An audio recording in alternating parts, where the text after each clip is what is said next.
નવસારીમાં ગીતા રબારીના સૂર પર પ્રી નવરાત્રિની ભવ્ય ઉજવણી.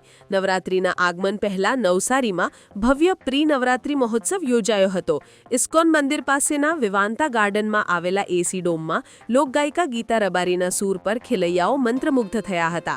કાર્યક્રમમાં એટલી મોટી સંખ્યામાં લોકો ઉમટી પડ્યા હતા કે 5,000ની ક્ષમતાવાળો ડોમ નાનો પડ્યો હતો અને કાર્યક્રમ સ્થળે 1 કિલોમીટર સુધી વાહનોની લાંબી કતાર લાગી હતી.